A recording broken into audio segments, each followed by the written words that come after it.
Welcome to the Greater London Podcast, the podcast that wants to make London even greater. I'm Daniel Korski, your host, and today we'll be joined by Henry Dimbleby, the founder of the Leon Restaurant Group, government food czar, and author of a new book thinking about how we can eat more sustainably. We'll be talking about food in the city, how the food culture has changed, how we can avoid some of the food poverty that is unfortunately blighting lots of parts of the city, but also how we can think novel ways about what we eat. Please join me. Like, share. I know you'll enjoy this episode. So I'm really excited that you're joining us here on the Greater London Podcast. It's fantastic to be here in this extraordinary building that we're in, which I thought it had been closed for years, so it's very exciting to be here. I'm really pleased that you like it, and maybe there's a theme here about how London is the sort of city that you can live in for decades and still find new things you didn't know about. Definitely. But let's start, with your London story. So you were born in one part of London, you lived in three others, and you ended up in the north, far away from the West London that you grew up in. Yeah, so I think you kind of get to know cities in, it's almost like kind of, those drawings you do where they put black crayon over them and you scratch out a little bit and you reveal a bit of the drawing. And I think I lived in Paris for a bit and I lived in Tokyo for a bit, and you kind of get to see a little bit of the city. And you know a bit, like by your house, first of all, when you're a kid, I grew up in Fulham and then in Putney. And I knew from Putney Common up to East Putney Tube, down to West Putney. And then I got on a bus and I'd go to Hammersmith. And I knew a bit of Hammersmith, but I didn't know the bit in between.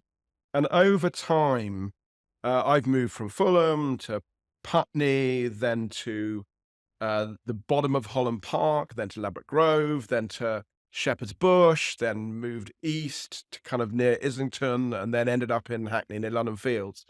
And you, first of all, your kind of knowledge of a city and your feeling it gets bigger, and then you begin to connect up those dots. And what I love, I'm 52, I've lived in London all my life, except for that year in Paris and a year in Tokyo. And I now feel I know the roads, I know the bends and twists, and I have a kind of mental map of the whole place, but also you go to a spot you haven't been to before and you encounter a memory from a particular time in your life.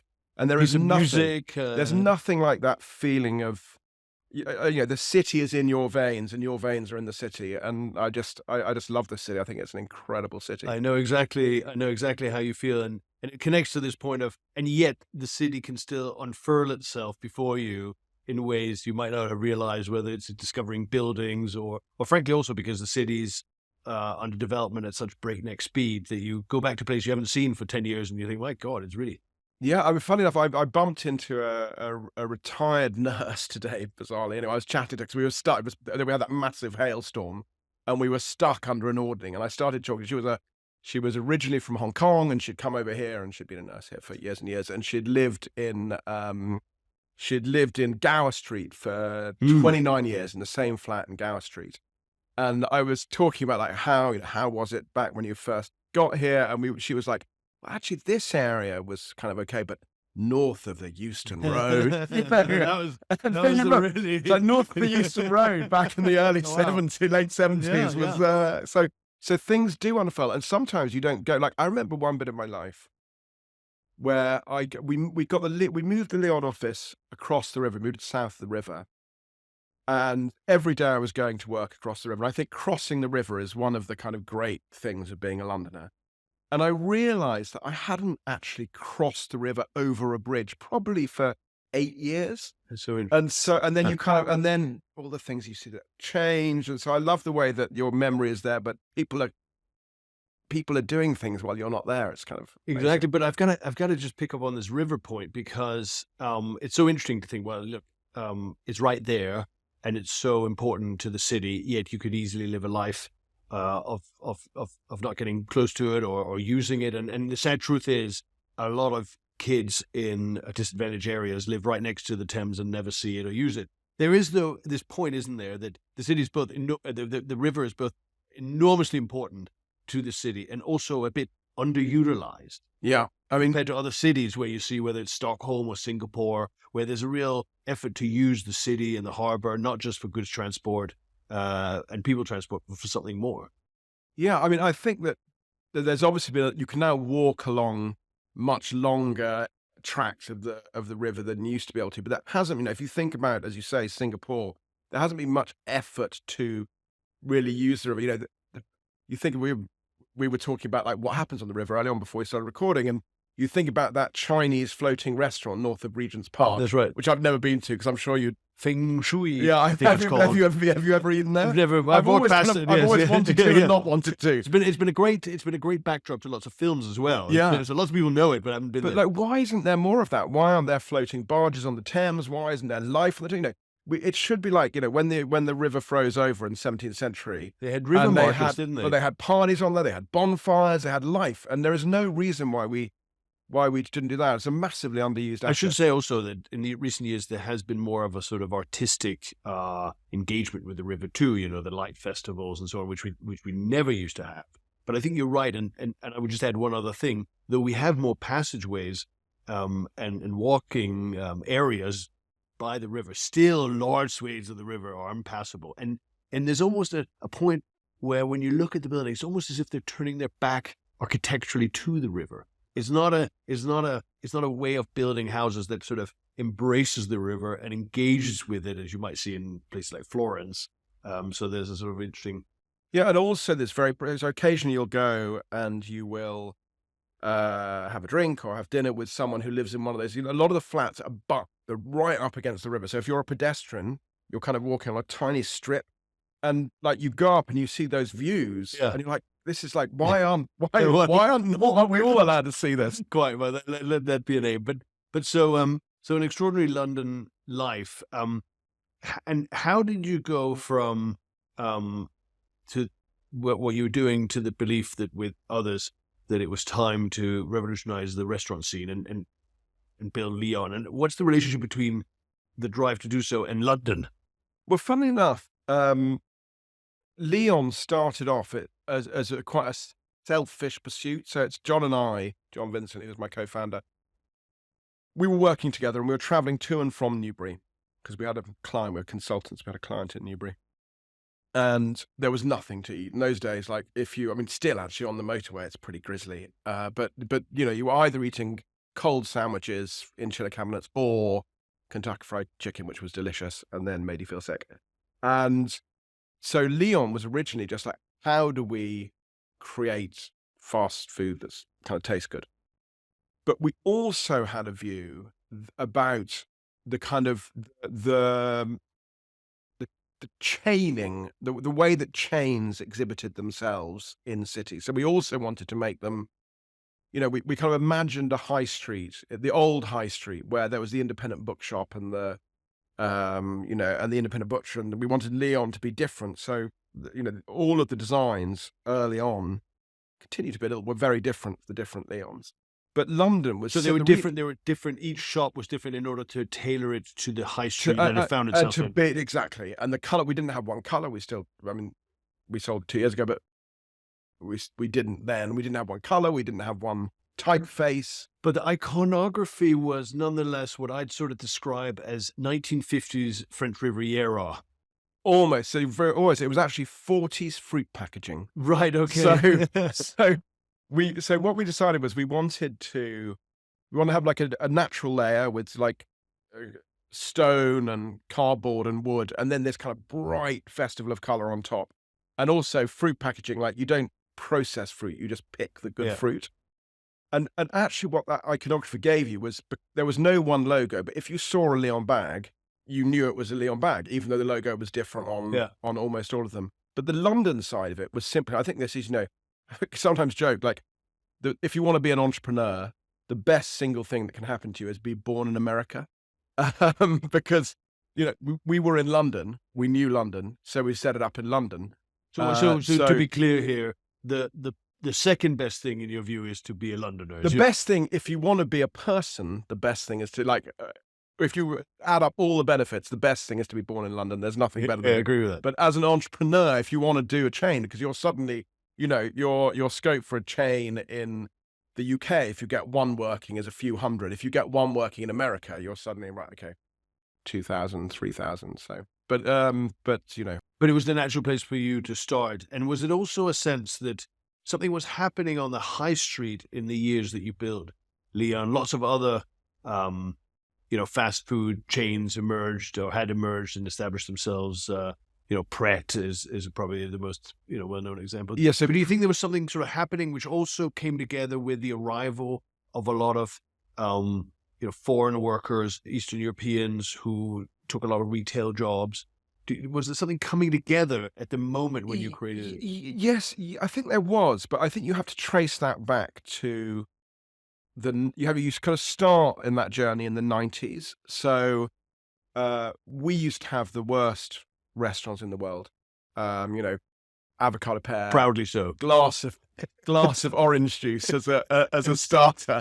There's a Twitter map that there's a map of the world that occasionally does the rounds on Twitter, and it's a map of Europe with what the Japanese think of each country. And it says of Denmark, always happy, and the French it says thin, and on Britain it just says bad food. But from the 90s, an outdated map, we should say. Well, exactly. So we, obviously from the 40s, we had successive waves of immigration. We had the Vietnamese, we had the Windrush generation. We had all of these waves of immigration, and they were kind of in local areas cooking the food, both to maintain their cultures, but also because the other food was so bad. And that had gradually improved our restaurant scene. And then in the 90s... Just one small caveat to that, which is I think we've always been blessed by an incredibly large community from the Indian subcontinent, which has probably provided the best, British food. And Italians, back to Portuguese. So all of those things coming in. And then in the 90s, Time Out had its first restaurant awards in the 90s, late 90s. And that was the time, if you remember, when Quaglino's opened, when the Eagle, the first gastropub, opened in Farringdon Road. And I don't think we called them gastropubs. No, we didn't. No one knew what it was. It was like, hold on, this is a pub that sells good food. Doing? My first job was a chef at the Four Seasons Inn on the Park, and that was the first Michelin star restaurant to be in a hotel. Like in the old days, hotels had bad food. And then Raymond Baharis, who went on to run the Savoy, went on to become a kind of massive hotel guru. He brought in a chef called Bruno Loubet, and that was my first job, was working for Bruno. But so we had that, and I was at that time, I'd stopped being a chef, and I was a journalist at the Daily Telegraph. And the Daily Telegraph sent me to Paris to report, because we were very kind of full of ourselves. And they sent me to Paris to kind of do a report on the food here and in Paris and on the way. And of course, at that stage in the UK, as soon as you left London, it was dire. And as soon as you hit France, even in the service stations, it was amazing. And but now I went back, I repeated that journey about 5 years ago now. And all the way through the route, our food was better than the French food. I mean, it's incredible how it's changed. And London now is probably also the French restaurants here, or the French. I mean, Paris. Something about Paris. It's sat on its laurels. It hasn't progressed. Whereas we've got this kind of melting pot of all people like pushing each other to kind of extreme. I mean, brilliant. There are so many brilliant Leon restaurants. sort of arrived. And so Leon arrived at the end of that kind of when that was well established. But as you say, the fast food had still been rubbish. Julian Metcalfe started Pret. Pret was just about, why does it have to be so bad? And he was kind of meticulous, great eye for detail. It was still sandwiches with mayonnaise. And we were trying to do really great tasty food different, that also didn't make you feel tired and sleepy, and it was good for you. And we were there's now a whole load of that as well, Itsu, but we probably started about 3 years too early. Right. And it was really tough. That we were lucky enough, by mistake, we opened up walking distance from Vogue House. And so gradually we'd come into the restaurant, there'd be all these amazing, all the beautiful customers came to you. They'd be like, what else going on here? So we were kept up by that mistake, but it really only began to kind of get going. And now that is mainstream. There are loads of people who are trying to do that kind of thing. What people understand much more about what they eat does for their body and their mind. And that's a great point to transition, because you then underwent, your own transition from somebody who made food to lots of people, to somebody who started worrying about food and the impact that food has for good and for bad on everybody else. You took a job working for the government focused on improving food. and you've written a book, which we'll come to in a moment. But talk a bit about that transition, what brought it about. Funnily enough, again, it was quite random. So I've done 2 independent reports for government now. The first was back in 2013, and I just happened to meet at a friend's house the politician Michael Gove, who was then Secretary of State at Education. And he was being beaten over the head by Jamie Oliver every day, who was kind of saying, this is terrible what you're doing in schools, et cetera, et cetera, et cetera. And I just was, because I was interested in food, because we're doing Leon, I was chatting to him about it and trying to understand why it was so bad. That was that. And then about 3 weeks later, he got my number from our friend and rang me up and said, will you come and do a review on school food? Correct. And I spoke to John, who wanted to do it. And Your co-founder. Our co-founder. And I spoke to our investor at the time, who was a guy called Gavin Davis, who had been a big supporter of Blair. And he said, if you get a chance to do a government review, you have to do it because it's fascinating. And so we did that. And that led to universal free school meals for infants, which we might come on to. So, Sadiq Khan's now extended that to all primary schools in London, and cookery coming onto the curriculum and various other things. And then roll on 5-6 years, Gove was in the Department for Environment, Food and Rural Affairs, and he was doing all of these reforms to make agriculture more sustainable, more environment friendly, etc. But there wasn't any kind of systemic thinking across government about how that combines with health and food security and food poverty. And he asked me to do the National Food Strategy, which was a kind of bigger piece of work about how you create a food system that feeds us, but without making us and the planet sick.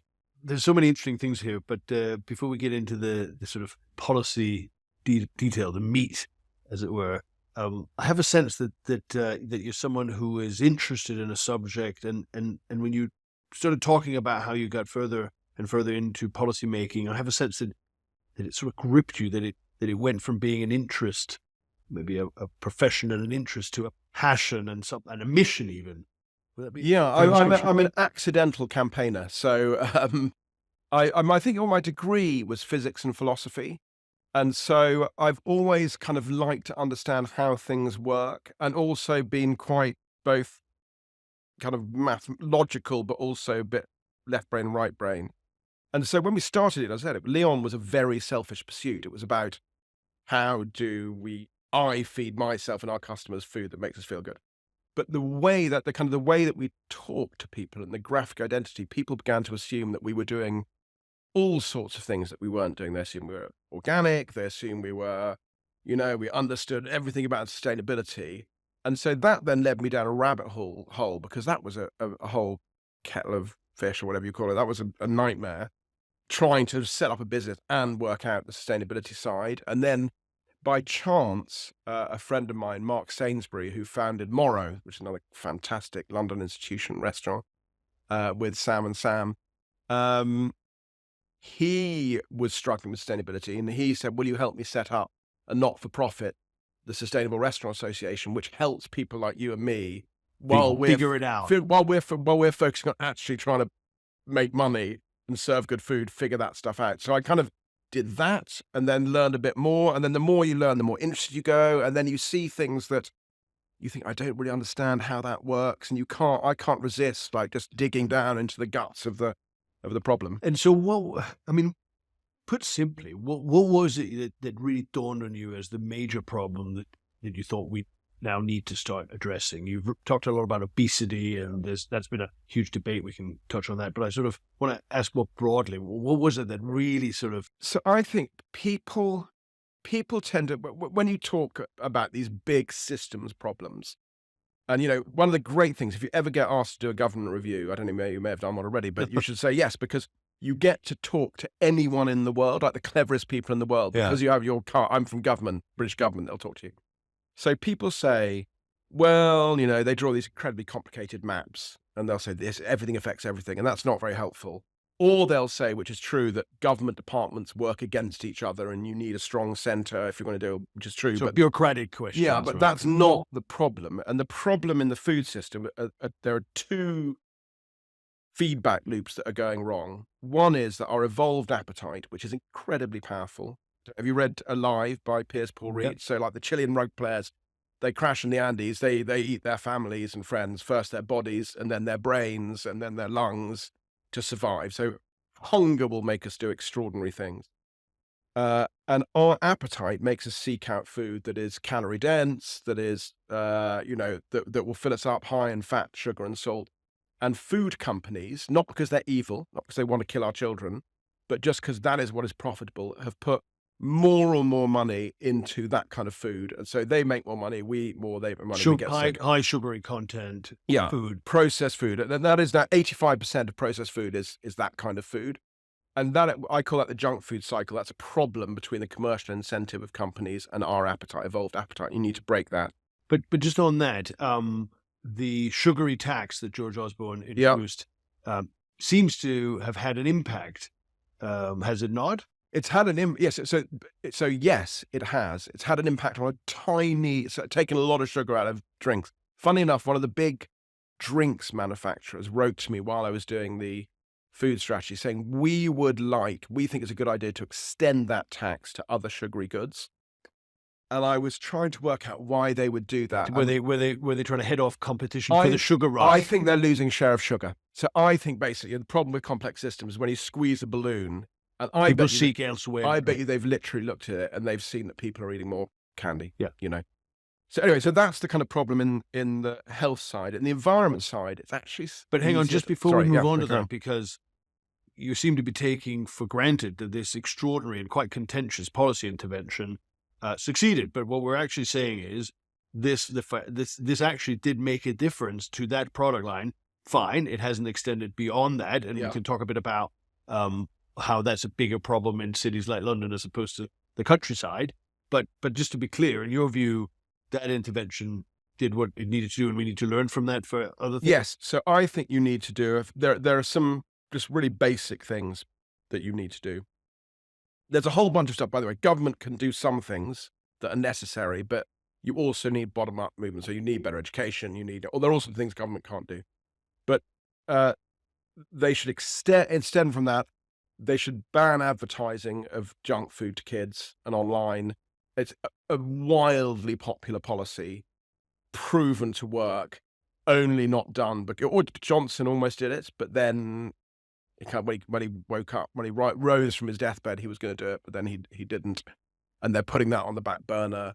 And you think that will have a huge impact? I think those... they're not going to have... They will have... I think that there's a suite of policies that will stop the rot. Can I just to be fair to listeners or people out there who might be thinking, well, that's all fine and well for this very successful entrepreneur who can spend more of his money and more of his time choosing different kinds of foods. But do we really want a nanny state like that tells us what we can eat and cannot eat, and even sort of is so worried what we might see with our very eyes that we have to ban the people from seeing this? And then finally they say, well, people who don't have a lot of money may find it easier to give certain kinds of foods to their children. Isn't that better than, those children having a lot less food? So there's a bunch of criticisms of that. There are. I'd just love to hear your perspective. Yeah. So what is the problem?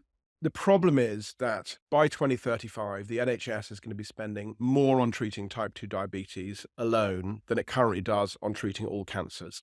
At the same time, Andy Haldane, former chief economist at the Bank of England, says that the single biggest cause of lack of productivity, lack of growth is illness. We have more people out sick than ever before. Certainly we've seen an uptick in long-term illness. And food is the biggest cause by far now, much bigger than smoking, of non-communicable disease. So what that looks like if you don't do anything, and we'll come on to what you should do, is over time, the NHS sucks the money out of all other government departments because the government can't let the NHS... We become a hospital with a state attack. Yeah, exactly. And then also you have less productivity, so you're getting lower tax receipts. And that is a miserable, sick and poor society. So you don't want that. The question then is what you do. And there are various... The question is what you do and what trade-offs you're willing to accept. Making. Because the truth is we can also lock people into their houses, as the Chinese have tried, they will do nothing bad. Yeah. But that's a trade-off that a free society wouldn't want. Exactly. Is it going to be worth it? And for what it's worth, personally, I was constantly writing letters to government about what the horrors I thought that the lockdowns were doing at the time. So I'm instinctively against locking people up, which I think everyone should be. So if you believe in this junk food cycle, so you've got the appetite and the commercial incentives of companies, you can either constrict the commercial incentives of companies, or now you can drug the appetite, right? So you've got Wegovy, Ozempic, appetite suppressant drugs. Chemically induced the kind of behavior appetite. you'd like to. Although the latest drugs I read work perfectly fine until you stop taking them, at which point you get diabetes immediately. They're like antidepressants, so they work as well. They're worse in the sense that we know you have a 70-80% risk of getting type 2 diabetes if you stop. Yeah, so they're not all good, and I'll come on to that. So on how you constrict the commercial incentives companies, there's some things you can do. So restricting advertising doesn't put up the price of food. It actually, if anything, will bring it down, and is wildly popular. Like, people are fed up of their kids having, like, I don't know if you've got kids, but if you go onto their computer, get their phones, it's like it's junk food. It's like it's being pumped into their eyes, and there's good evidence to show that makes you eat more of that stuff and buy more of the stuff, quite a lot more of it. And I can see, in terms of like bad things happening if you do that, I can see very little rationale to that. And in fact, even in the book, John Hegarty, founder of BBH, says we advertisers should be, we should just realize we have made every time we've made the argument about not advertising smoking or gambling, we've always said the industry is going to fail and nothing's ever happened. We've got to stop arguing to pollute the minds of kids. Probably the truth is that with the advent of very easy to access AI tools, the ability to target you will become even greater. Yeah, even greater. Exactly. So I think there are things like that. There are then more contentious ones. The most contentious of the recommendations I made was extending the sugary drinks industry levy. So having a sugar and salt reformulation tax for processed food. And the argument against that is to say, why are you putting up the price of food for people? And you're absolutely right. If you are in poverty, statistically, you want to give your child something you absolutely know they're going to eat. You can't afford to buy something that they're going to try and then they're going to reject, because you're not going to be able to afford something else. And by the way, there's a sort of additional element, which is people that are disadvantaged aren't just financially poor, they're also time poor. Yeah. They don't have that much time to... Yeah, and they're exhausted. Both physically, in some cases, many cases also mentally. There's a whole series of reasons why this is better than nothing. Yeah. And yeah, I actually quote an economist in there who was poor as a child, reflecting on that experience. And, the thing that he said was, it is just tiring. It is tiring being poor. And when you're tired, you go for, all sorts of things. Anyway, so that is the critique against. Actually, if you look at what it would do when we modeled it, across the board, the rises in price of things would be very small on individual products. And almost certainly most of them would be reformulated away. So I think you need to look at this as there are two shifts going on, two cultural shifts. 57% of the food we buy is processed food. We're not going to get everyone eating from scratch tomorrow. We're not going to shift everyone to chickpeas and lentil stew, which is cheap and delicious. It's just not going to happen. And it may not be conducive to the sort of long-term health of our bodies because we don't know. We haven't all eaten it for 10 years, right? Well, it's clear that if you ate loads of veg and pulses and a little bit of meat, you'd be healthy. But that is a hard transition to make. So what you have to try and do is make the bad stuff less bad, and then reintroduce, and I think you can argue strong in the book that Like if you look at things like the Japanese food culture, it's a complete construction of the state. We think of it as being like this amazing given from God, a healthy food. It's not true. It was created first of all in the Meiji Restoration, then by MacArthur. It's a construction. So I think there are two things that you Indeed, do. it's also a construction. I can't help but say this because listeners might not know. The eating of salmon in Japan, I understand, is actually a construction of the Norwegian state that decided to export surplus salmon to Japan. Yeah. So there's a sort of we're being our food habits are being shaped by all sorts of forces, including far away from us. If you look, for example, at katsu curry, so at the Meiji Restoration, the Japanese, slightly diversion, but you can cut it out if you want to. But so in the Meiji Restoration, which was at the end of the 19th century when Japan opened up, they looked at all of the foreigners coming in. They're like, oh my God, they're so strong. Like the Chinese and the British and the Dutch, so strong and big. We've got to change what we eat. And the emperor started eating red meat, which was taboo. And then they had a massive program in the army of completely changing their diets. And then they had radio shows where the army chefs would broadcast to the nation. But katsu curry was taken from a dish from the British Navy. So the British Navy used to serve a fried chicken dish with curry sauce on from the colonies. And so these things. Well, I could give you one back, which is that the well-known Thai dish, pad Thai, was actually not an original dish, but was introduced by the military junta of Thailand back in the 1950s with a very similar motivation, which was how do we make people stronger, and how do we make sure that they can be more useful for us in case of crisis and invasion. They had a competition for pad Thai, didn't they? That's right, yeah. And ciabatta is a very modern thing. It was the Italians thinking we need a competition against baguettes. Baguette, exactly. What are we going to create? The ploughman lunch, which people of my generation in the UK, which is cheese and pickle and a pint at the pub, was created by the Milk Marketing Board in the late 60s, early 70s, because they used to give pubs beer mats and things and boards. So we can change our food culture.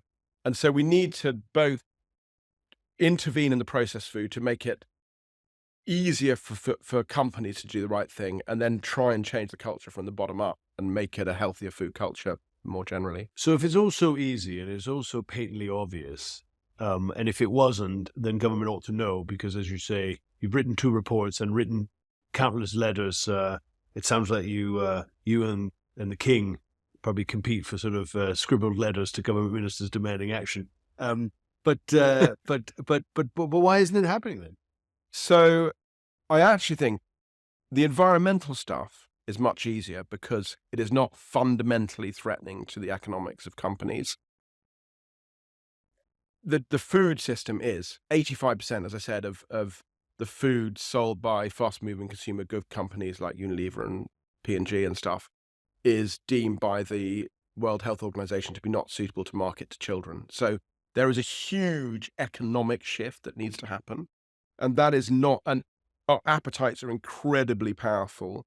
And it has become seen, interestingly, that these interventions are nanny status and won't be liked.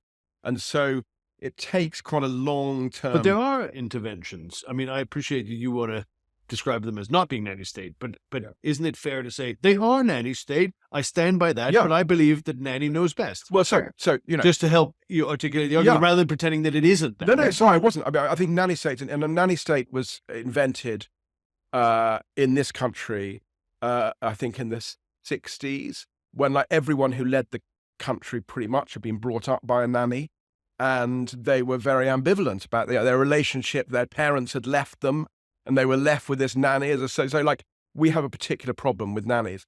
But I think on the other hand, we love matrons in hospitals. So they're interventions in the commercial incentives of companies.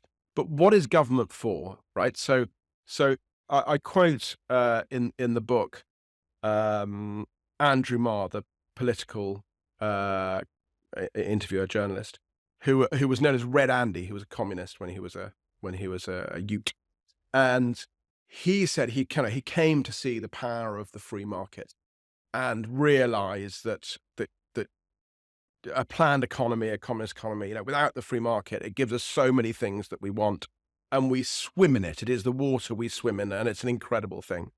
But it does. There are two things it does. One is it exacerbates inequality, and equality increases over time, which isn't good for the central structure of the state and of society. And the other is that it creates dirt. It creates externalities. And so, in my view, the role of the state is to reduce inequality, as he says, and clean up dirt. And so that is, if you are intervening in a commercial thing, you're intervening because there is something that's happening in the commercial transaction that is destroying other people in society, and that is what that intervention is. So it's not nanny state is kind of, it's neither here nor there, because like I don't want the state to tell me what to do. I remember early days in Lyon, sitting outside, and this man came up to me and flashed his card at me, and he said, "I'm a tables and chairs enforcement officer," and my chair was, the chairs outside Lyon on Carnaby Street were like 1 inch over where they should be, and I'm fuck that, well, whatever, but you can bleep that out. Like the rest of them, I was absolutely, I hate that. But that is not, if you say government can't act, then what is the point of government? I guess the point people would say is, what is the act, and what kind of consequences does it have? And to be a bit provocative, people would say, well, everybody can agree that some of the problems with the free market is it has externalities. It's just that we can't agree on what is an externality that is, systemically related to the functioning of the market, and what is just a thing I don't like about the functioning of the market. Yeah, I think that's right. But let's to bring it all back to London. London's a sort of interesting case of some of the issues. We have some of the poorest parts of the country, where there's a clear correlation between obesity and deprivation. At the same time, it's not a particularly fat city, which is, when you look at the rankings of councils, most London councils do quite well. Yeah. And so how does this agenda particularly play out in a city like London? Is it the case that if you can't get national action, is there a case for citywide London-led action? Is this something in your mind that maybe London could be a bit of a frontier of this agenda? So one of the things that frustrates me about the term levelling up and it being seen as geographical, I think inequality is pernicious. It is corrosive of the soul of society. But London is one of the most unequal cities in the world, and I live in London Fields in Hackney, and I can walk 10 minutes from my house in any direction and be in one of those estates that was built on a bombed part of London where there is really deep, deep poverty. The reason I think that we don't have the obesity trouble is actually that a lot of those communities are immigrant communities that have held on to their cooking culture, and they're still cooking from scratch. And I think that may even be changing as that may be changing as generations change. So, for me, the biggest issues in London are the things that I care most about in London are the kind of food poverty and people struggling to put a meal on the table. At the moment, universal credit, if you add up what basic living costs are, extraordinary inflation. Exactly. So at the moment, I was seeing some work yesterday, and you add up what for a single person, what the cost of food, toiletries, etc., it's about 120 quid a week, and the basic universal credit is 80 quid. So there's a real problem. So I think things like Sadiq Khan trialing universal free school meals in primary schools, really trying to get the bedrock of children from all backgrounds fed. I think that's important work. I think the other thing, I guess a question on that is, isn't there a risk that we approach this problem in too broad a way? We know where the issues are predominantly. Which areas, which schools, and frankly, even which classes and kids. And there's a counter argument, which is to say a sort of across the board piece that is both incredibly expensive, insufficiently targeted, and therefore doesn't allow, the state to spend more money where it really ought to spend money. So that is So I agree, and I'll I'll answer the point about targeting, and then I'll come back to that. So I agree on targeting, and I think that local council level is the best area to deal with that, because like we saw it in COVID. I mean, I was helping Hackney Council do food deliveries and stuff, and we knew which streets, which roads, which people. We talked to the head teachers. They knew which families. That is the level at which targeted support should be given. But I think that I thought that extraordinary thing happened during COVID, where we saw restaurants who were in fear of going bust reaching out into the community and feeding people, and that love and local care. I think that if we can, Cameron got mocked for the big society thing, but it was big society, and I really do think that power of small society, actually people who know each other, sorting problems out in their area is good. If I were mayor, I thought that the best COVID money that was given out was money that was given to councils just to work out where those people were targeted were, because those are the people who know what's happening. The free school meals thing is actually I think there is and this is about kind of inequality in society. There's a broader thing about universal benefits, and particularly in schools, if you look at a school that has universal free school meals, results improve even for the people who were on school meals in the first place, because it brings the school together and they eat together. And there's a cultural, there's a cultural thing. So I think it's a slightly different thing. But I think you're right and just in a world that's we're fiscally constrained. You as a businessman, you can't spend money on everything. But interesting, the research in Sweden. So in Sweden, they rolled out universal free school meals, region by region, so you can actually track the impact that it had. And they've done a piece of research by a brilliant economist who I checked with right-wing economists. They all say, "Oh no, he's good." So it's not like someone who wanted to try and find the right result.